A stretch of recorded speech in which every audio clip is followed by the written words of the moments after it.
G'day, James here. I'm a business coach for massage therapists. And in this interview, I'm talking with Kristie Melling. Yes, the very one, Kristie Melling. Kristie runs her own podcast, Rubbed the Wrong Way, which you can find on iTunes and have a listen to. She's been around the massage industry for many, many years, has worked as a therapist, grown a small team herself, now works solo again. And during that whole time, Kristie has always been an absolutely fantastic connector. She's connected well with her clients, connected with the people that she works around, her colleagues, and she's always been great at becoming well known with her podcast, working with the associations, and just being a well-known figure in our community. She's also incredibly intelligent, wonderful to listen to, and has an amazing heart for seeing the industry grow as a whole. So listen into this interview as Kristie shares some of her story about how she got to where she is today. Hey, Kristie, fantastic to have you on board today. Thank you so much for coming on the podcast. And I know a lot of the people who are listening to this are going to know you already from your podcast, but it's not just that I wanted to talk with you about today. It's actually your business, about the therapy side of things. You've been around in the industry for a long time doing some great stuff. So I'm hoping we can explore a bit of all the worlds of Kristie today. But do you want to start maybe just by sharing, if there's people who haven't heard who you are and what you're doing, share a little bit about who Kristie is right now, the therapy work that you're doing, and the other stuff that you're involved in at the moment. Hi. Well, you guys might know me. I'm Kristie. I host a podcast called Rubbed the Wrong Way. And we are a podcast for massage professionals. And I have been a massage therapist. Like I literally say to people, I am massage for life. I've been a massage therapist since I was 16. I did my first certificate in Swedish massage. Wow. Did 2 weekends. Yep. Smashed it. At 16, so that makes, 8 years ago now? Is that right? Yeah. Something like that. 4 months ago. 4 months. Oh. I look much older. No, I actually just had my birthday a couple of days ago. So happy birthday. Thank you so much. 37. So well done. Basically like 20 years of working in this industry. I was really lucky. Like I had a supportive family and all that kind of stuff, and my mum was like, want to do massage? I was like, that look a good idea. And basically, yeah, I've run a business. I've run several iterations of different types of businesses, worked in different capacities. I was in the golden age of the year 2000 was when I first started my subcontracting business. And awesome. For those of you listening, I'm using inverted commas around that. So the golden age of the GST rolling through, and everybody going from being an employee to being a contractor. So I kind of got into that there, and I've run a mobile business. I've worked for clinics. I've worked for myself. I've sublet rooms. I've had my own studio. I've had 7 rooms and 6 staff. I've paired back, had a baby, done all the different things, and now I am a lone wolf in my own studio. I run a home studio, and I just kind of chill out and do a bunch of other stuff. So yeah, that's fantastic, and a big journey over. Well, how many years is that then? That must be like over nearly 20 years, basically. Yeah, over nearly 20 years. Yeah. So I fully qualified in the year 2000. So I qualified and started working in 2000. And so what's it now?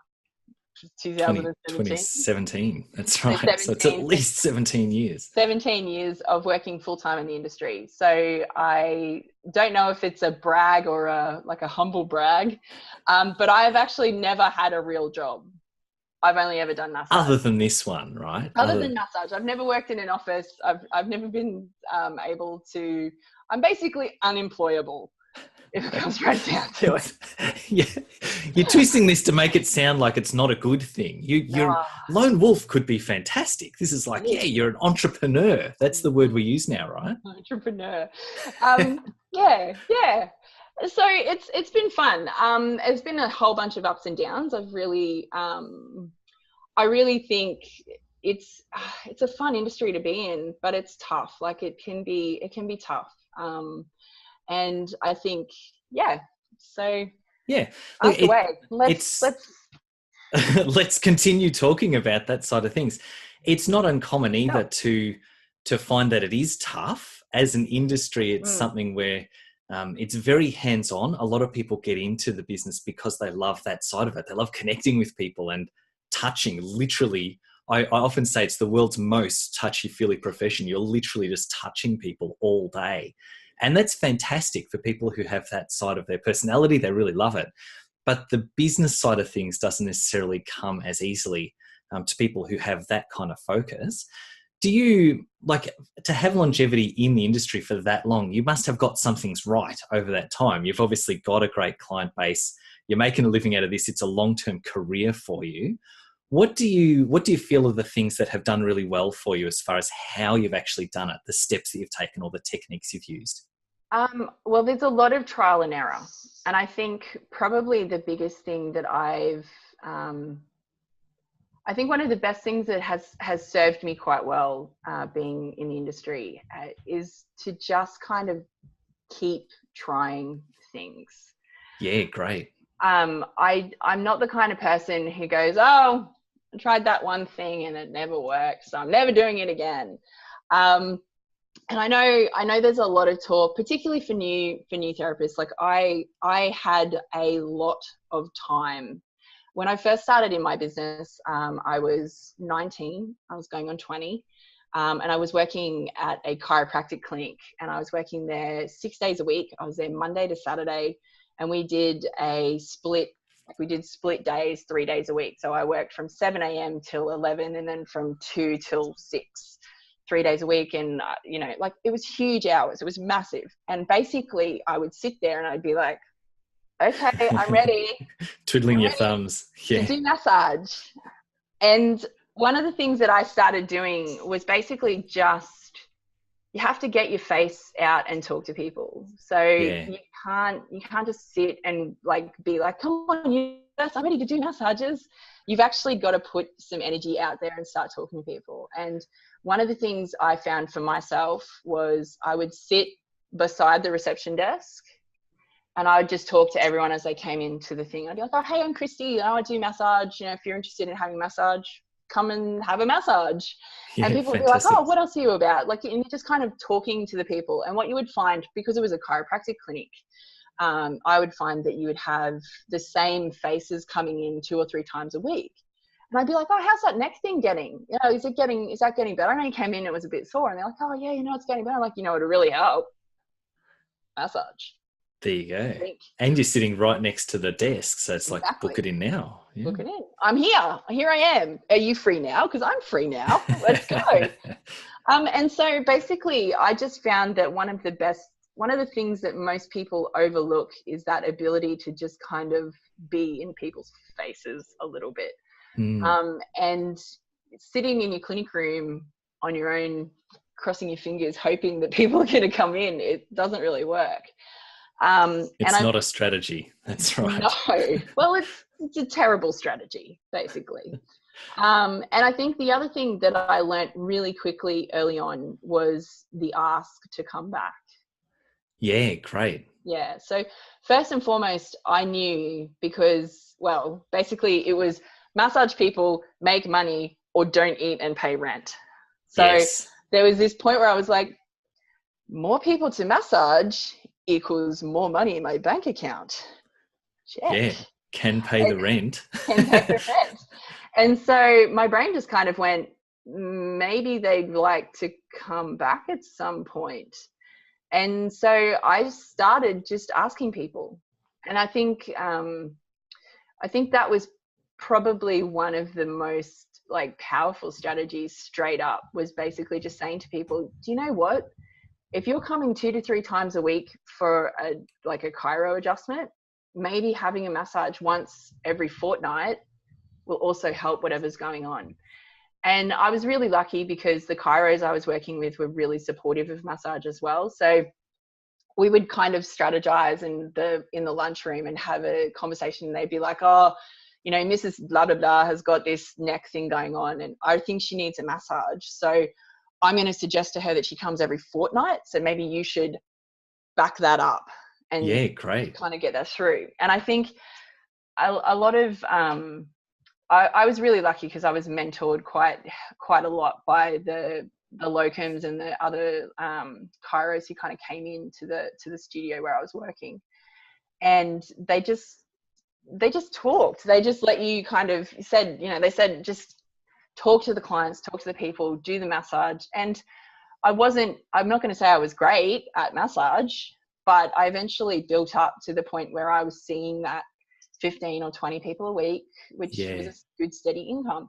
And the only way that it happened was to just ask and just be there, be a presence, and ask people to come back. So yeah, I love it. And it's definitely the right skills to be able to use. And back then, like, let's just step back in time for a minute. It was before Facebook. It was before online stuff was really common at all. So the way that you were getting your face in front of people was in the clinic.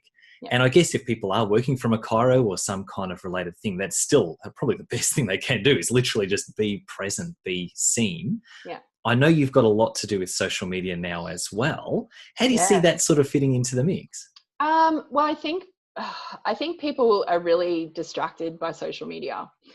I find social media is this super shiny squirrel. Like, I love it. Like, I'm like, ooh, it's a squirrel. Look at that thing. And it's a rabbit hole that you can go down really easily. And if you're not really careful with it, you're going to waste a lot of money and a lot of time. My personal kind of idea around Facebook, and particularly Facebook, because that's where most people are living now, online, is to be always talking to your audience, producing quality content, documenting what you're doing, all these sorts of things. But you don't need to be boosting posts, adding ads, doing all this sort of stuff until you've built an audience. Once you've started to build an audience, then that's when you want to start to leverage those people to get in front of more people. But if you have 50 likes on your Facebook page, you're probably not going to be able to get very, very far into those sorts of things. There's still a lot of room and a lot of space for people to use their local networks and use their face and their time really effectively. So if you can spend half an hour on Facebook, you can spend half an hour walking down to your local real estate agent and introducing yourself. If you can spend half an hour on Facebook, you can spend half an hour walking down to the hairdresser and going and sitting and getting your hair washed and talking to them about how you're a massage therapist up the road. These are the people I'm walking past later to go to school to pick up my kid. But teachers at school is another one. Teachers at school. And it's about leveraging those people that you know already, those people who, and it's the old kind of adage of know, like, and trust. If nobody knows you on Facebook, they're not going to like you and they're not going to trust you. So you want to find those people who you can connect with in person to then like you on Facebook. And so it becomes a strategy of getting those people in the door who you already know, and then translating that across to somewhere like Facebook or Instagram or Snapchat or Pinterest or any of the other multitudes of social media kind of channels. And that's, again, like, it's not to say that it's not a great way to build clients and to get interest in your business, but it shouldn't be the go-to place where you waste your time just crafting the perfect ad and doing all these sorts of things, because you can lose a lot on it. And I think that a lot of people are forgetting about how to just really communicate with the people in their community. Yeah, and how to connect. Because I totally agree, especially massage. It is like hairdressing and those other kind of things. It's very localized. The more people that know about you in your area, like within that sort of radius of where your clinic is or wherever you're working from, the more people know you, literally are just familiar with your face, the more clients you're going to get from those people. And I kind of agree. I think social media is a great way of sort of dovetailing into what's happening there. Because someone sees you down the street and then they see you pop up on Facebook, they're much more likely to, like it or comment or be involved because they know you're a real person. It's like, yeah, we all know Kristie. She's the local therapist. Yeah, she's the one with the funny hair and the big smile and cool whatever tattoos. it is. Yeah, that's it. And people know who you are and they remember you. Yeah. Facebook by itself takes a long time to build that kind of knowledge. But if you can get out there and do that kind of stuff, that's great. Do you have anything like, Like, to be even more specific with your business, you were talking about being in the chiro clinic, and it sounds like that was a really great opportunity that you took advantage of really well. Yeah. When you moved from there, did you take clients with you, or did you have to start again? When I left the chiro clinic, I decided to go into mobile work. Yeah, okay.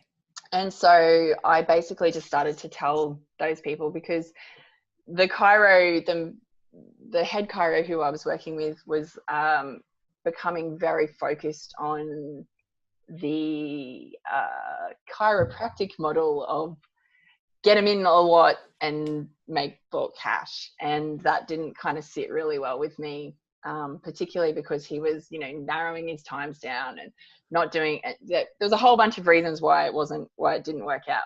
But I basically just started telling people, like, I'm going to be going mobile. Here's my number. Like, get in contact if you're interested.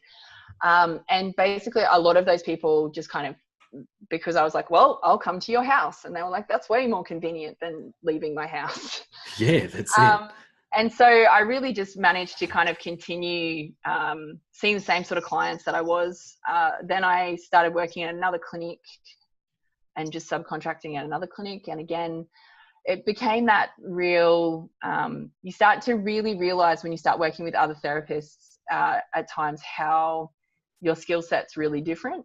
So my skill set was really to ask a lot of questions of my clients and, like, what are you into? Like, who do you like all these kinds of things, like, and so you'd start to kind of get to know them. And, I'd find articles about stuff and give them articles, and I'd, make sure that I was at the reception desk when they would leave, and I'd be like, okay, cool. Like, we'll book you in for another time, and get them, rebook them and stuff like that. And I found, I was a fairly successful therapist in clinics because I just took the time out to be there to talk to people and to actually build rapport and do all that kind of thing. Probably the biggest next shift for me came when I moved across from renting space and doing clinic work to actually running my own studio.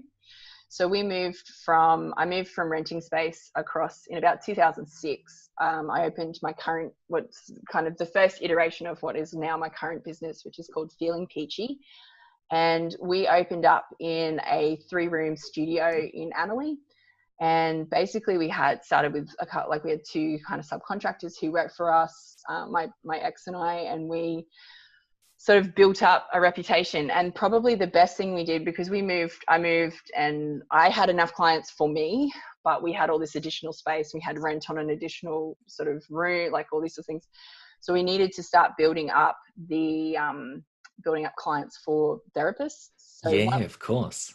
So what we did was we kind of put our money where our mouth was, and we donated about 500 30-minute free massages to the RSPCA Million Paws Walk gift bag. Nice. Fantastic. So we made the decision. I made the decision about midnight on a Wednesday. I think it was about 2 weeks before it went live, and just went. And I was like, so how many vouchers approximately do you think you'd need? They were like, 500. I'm like, okay, sounds great. But I think, in all honesty, it was probably one of the best and most successful promotions we ever did. We had a return on that of about 40%, which was really great. Like, it was massive. Phone calls, like, great. And so we increased our database quite significantly, quite quickly. We had a system in place to follow that through, though. So it wasn't just people coming in for one massage and that was it. Bye. Once they got on the phone, there was would you like to upgrade? All these kind of opportunities for them to upgrade for a small amount of money to an hour session. And then once they came in for their hour session, the next thing was there was a follow-up phone call. I think 3 days later, we did the follow-up phone call, like, hi, James, we're just, checking in, seeing how you're going, how you're feeling, this kind of stuff. Oh, I'm feeling really great. Oh, fantastic. Cool. I just noticed you didn't really book an appointment. Oh, yeah, I meant to at the time. Oh, cool. Well, while I've got you, do you want to make another time? And then just wait. Done. That's it. And they go, actually, yeah, I do. Are you open on Saturdays? Are you open, blah, blah, blah. And so then we'd get them in again. for a second appointment. And generally that second appointment would have like a 5 or 10% off, or we'd make sure that we sort of incentivize them to come back. And then the third appointment was, by the third appointment, they were ours and we owned them. So they were just like, okay, I'll see you in a month. You're like, bye, thanks, cha-ching. And that was good. So, that's absolutely perfect. And what a classic example of how to make that kind of strategy actually work too, because it is something where you hear a lot of people, free massage is such a big kind of hot touch topic. People are like, I never do anything free. Or otherwise there's a whole bunch of people who go, oh, I hate charging for stuff. I just do everything for free when I can. And it's like, I think both of those attitudes are just totally out of whack. Using it exactly the way you have, as it's like a planned marketing spend. It's essentially like you're paying for each of those clients to come in order to be able to potentially rebook them and have them as ongoing clients. And as long as you've planned it out and you're like, 500, and of that, what was it, 40% came in? 40%. So it's like, there's maybe 200 people are coming in through the doors. What are you paying for those 200 people to come in? And you just kind of go, well, I've got to pay staff time and whatever else. But it's 200 new clients coming in the door, and those can then be marketed to and helped. It's not just about the business side of thing either. There's 200 people who potentially wouldn't be having massage now are. So it's a great way of expanding really quickly. Well done. What a ballsy move too. Well, and I think that was the thing, is it was just at this point where we sort of went, we literally had nothing to lose. Like we had staff who we were paying. We had actual, like, real employees who we were paying to sit and twiddle their thumbs. Yeah. And so we were like, well, we might as well be getting them out there. And so, I mean, we found that in particular, when it came to bringing on a new therapist, we found that strategy, as long as it was implemented with the right follow-up and the right strategy behind it, that give to get strategy, it almost never failed. Like almost like 90% of the time we got clients out of it. We built, if we had a new therapist, we basically just sent them out and just got people to come in. And I've done it myself. I wanted to revitalize my business a little bit. And I did a joint venture probably 3 years ago with a real estate agent who, and this was the best part, like I just emailed her and said, hey, thinking of doing this. I know it's Christmas time. Maybe you want to give out a gift to your clients. I'm, endorsing me, but it's a gift from you for a 30-minute session. And she sent out to her database, I think, of about 300 or thereabouts. And again, because it was just me and I'm a lone wolf sole operator, I was only probably able to service about 90 people in that kind of 300. But still sounds like a lot. That's great. Those people. Yeah. Well, and again, it's about being able to know that you've got that. Like I had a length of time that they could come in and use it, and I was pretty flexible with my kind of expiration dates and all that kind of thing. But it's a great way to rebuild and keep building your name out there, as long as you have a follow-up strategy behind it. Yeah, it's fantastic. And I love too, everything you're saying, you trial and error, you mentioned it right at the start. You're trying everything and you're taking a lot of action. You're doing activity and you're making sure it's not just little things that might or might not work. It's like, if we're going to do this, let's do it full on and make sure it works. I'm going to put this stuff in place and I'm going to do these steps and I'm going to get 90 people in and I'm going to rebook this many, and I love it. It's really well planned. Well done. Thank you. I think big action is scary. And I think a lot of people find taking those big risks. But I mean, I look at it like you've taken a risk to become a massage therapist. Like it's a big risk. It's reliant on other people to make your income, essentially. You're relying on the good nature of others to come in and let them touch your naked body. So you're risking a lot anyway. And so you might as well go all in on it, because if you don't go all in on it, then you're really kind of just doing yourself a disservice. So yeah, I love it.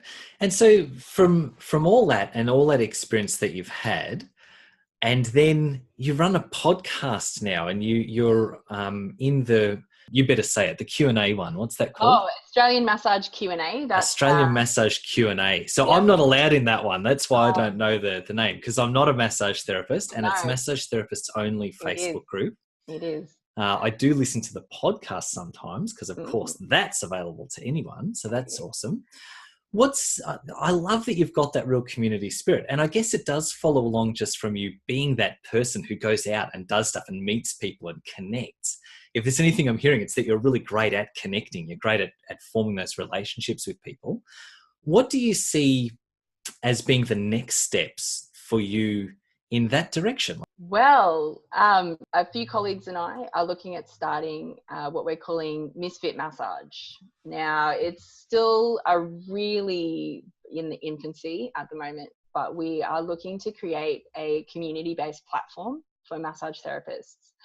And now, again, platform sounds like a really scary word, but it's essentially a place where massage therapists can kind of come together online. So it's an online platform. We can come together. There's going to be e-commerce, there's going to be e-learning, there's going to be the ability to connect in groups and do all these kinds of things. And probably the most exciting part of it for me is the fact that we're looking at doing it as what we call a platform cooperative. So a platform cooperative is different to like a for-profit business or a not-for-profit business. Basically, a platform cooperative is where a group of people who all have a shared interest, like massage therapists, can come together and leverage the kind of power of being a group. So it's things like if you're looking to get income protection insurance, me by myself, I'm fairly high risk. I work from home. There are all these insurance risks.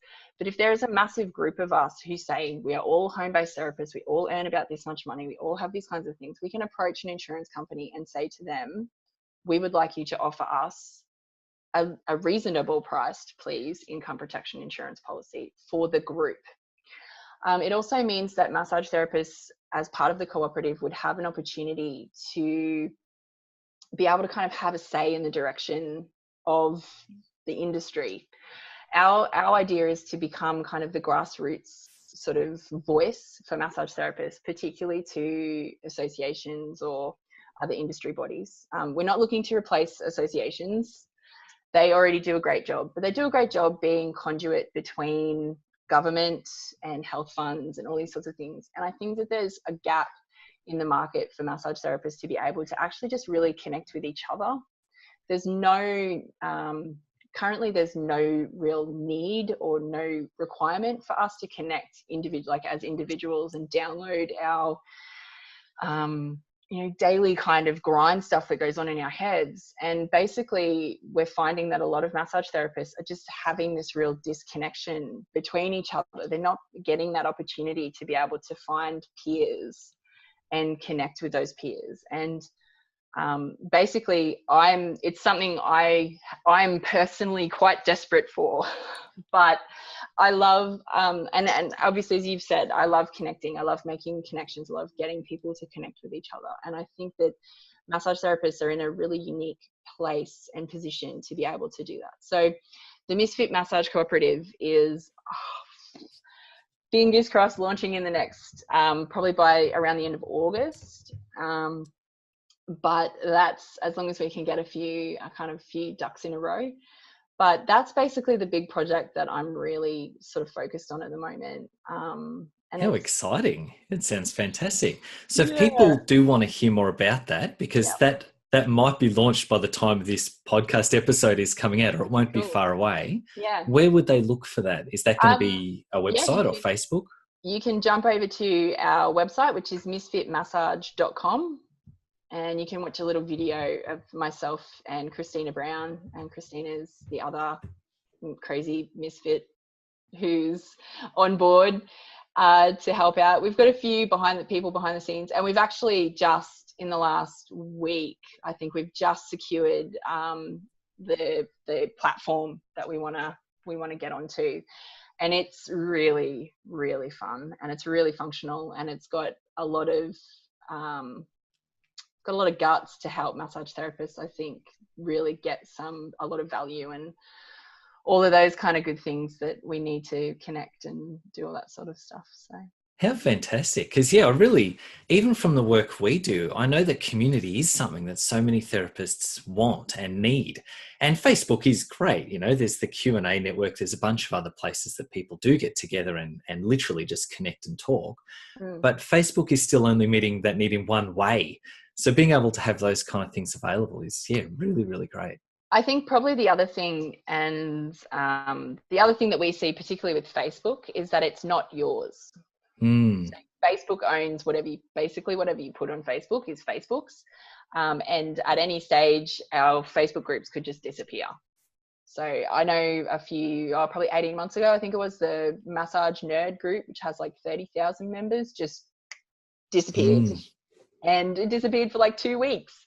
And they were freaking out. They didn't know what happened. It was it was obviously a glitch in the algorithm with Facebook, but essentially Facebook, you're renting off someone else, essentially, if you're on Facebook. Whereas this platform for us would be owned by massage therapists for massage therapists. The idea is we would have a core group of beta testers as well, people who we need to come in and actually give us their feedback and help us work and make sure it's, working and all these kinds of things. So we're looking for people who want to kind of help out and be part of the community and connect and all that kind of good stuff.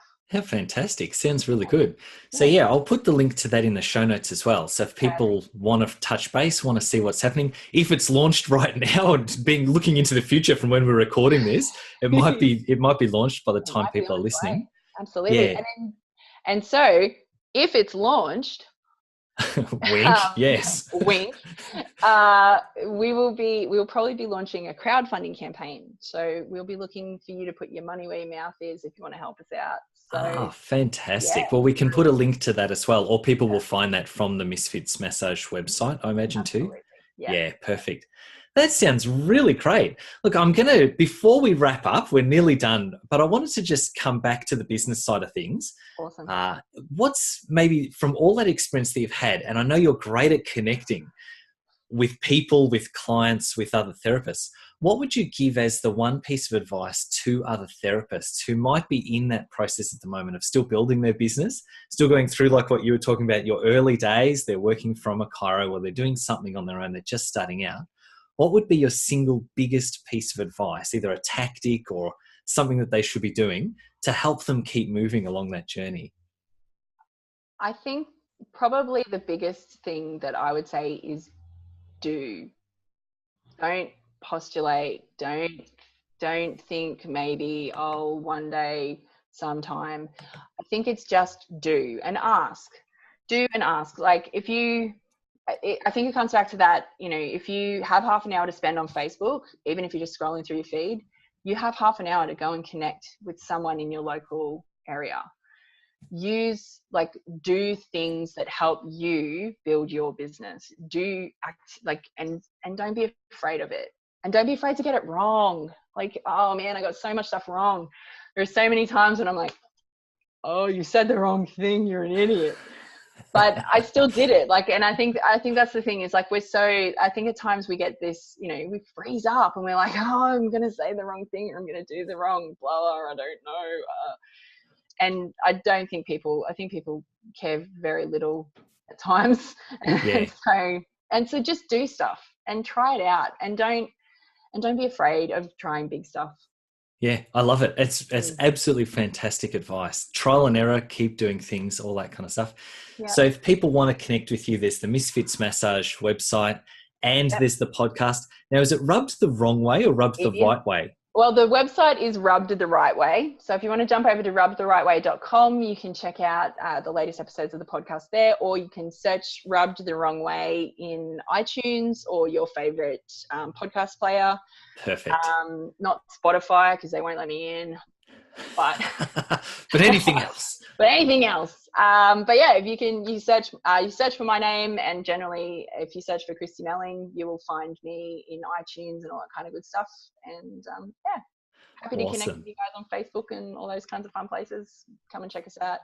And if you're a massage therapist and you're working in Australia, you're an Australian massage therapist or whatever, type in Australian Massage Q&A into Facebook and you can connect with us there on the group as well. That's awesome. Fantastic. So you're so awesome at connecting this, like 5 different ways that people can get in touch. That's awesome. I love it. Good on you, Kristie. Thank you so much for being on today. You're welcome. Good luck with the next steps. Awesome. Thanks, James.